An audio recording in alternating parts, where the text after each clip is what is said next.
ஒவ்வொரு வாட்டி அமெரிக்கா யார் மேலேயாவது போர் தொடுக்கிறப்ப இல்ல உலகத்தை காக்க அவங்கள அழிக்கணும்னு சொல்லி குண்டு போடுறப்பெல்லாம் ஒரு கேள்வி வரும்.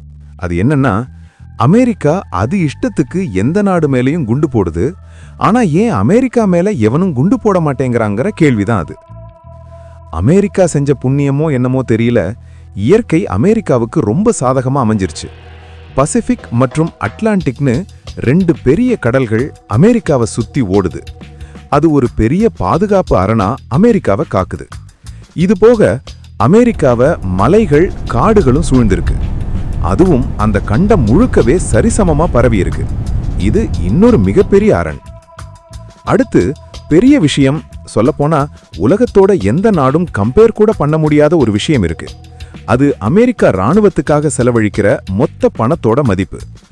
உலக பொருளாதாரத்துல அமெரிக்காவுக்கு அடுத்து வரிசையா இருக்கிற 9 நாடுகளோட மொத்த மிலிட்டரி பட்ஜெட்டை கூட்டினாலும் கூட அது அமெரிக்கா செலவழிக்கிற $900 பில்லியன் கிட்டத்துல கூட வர முடியாது. இதை விட பெரிய அரண் யாரு தர முடியும்? இத பத்தி படிக்கிறப்ப என்ன தலை சுத்த வச்ச இன்னொரு விஷயம், அமெரிக்கால ஒவ்வொரு குடிமகன் கிட்டையும் குறைஞ்சது ஒரு துப்பாக்கியாவது இருக்கு. இது குறைஞ்சதுதான். அப்ப அதிகளவு கணக்கு எவ்வளவு வருதுன்னு கணக்கு போட்டா தலை சுத்துது. ஆக போர் வந்தாலும் கூட அந்த நாட்டு மக்களே ராணுவ வீரர்களா மாறிடுவாங்க. இதெல்லாம் நம்மால கற்பனை கூட பண்ண முடியாது. அடுத்து உலகம் முழுக்க அமெரிக்கா தன்னோட ராணுவத்தை நிறுத்தி வச்சிருக்கிற இடம் எல்லாமே ரொம்ப முக்கியமானது.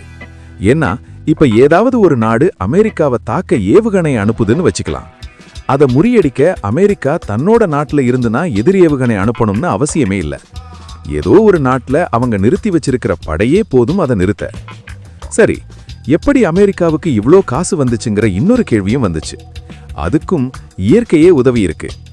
அமெரிக்கா முழுமைக்கும் ஓடுற மிசிசிப்பி நதி தான் இதுக்கு மூல காரணம். எப்பவுமே சாலை வழி மற்றும் வான்வழி போக்குவரத்தை விட நதி மற்றும் கடல் வழி போக்குவரத்தோட செலவு ரொம்பவே கம்மி. அதிர்ஷ்டவசமா இந்த நதி மொத்த அமெரிக்காவையும் கனெக்ட் பண்றதால உற்பத்தி செலவும் அதை உரிய இடத்துக்கு கொண்டு போய் சேர்க்கிற செலவும் ரொம்ப ரொம்ப கம்மி. அதுல மிச்சமாகிற காசை ஆக்கப்பூர்வமா செலவிடுறது மூலமா அமெரிக்கா தன்னோட பொருளாதாரத்தை மேம்படுத்த வசதியா இருக்கு. ஆக இயற்கையில் அமெரிக்காவுக்கு இப்படி உதவுறதால மற்ற நாடுகள் எல்லாமே வேடிக்கை மட்டுமே பார்க்க வேண்டியதா இருக்கு.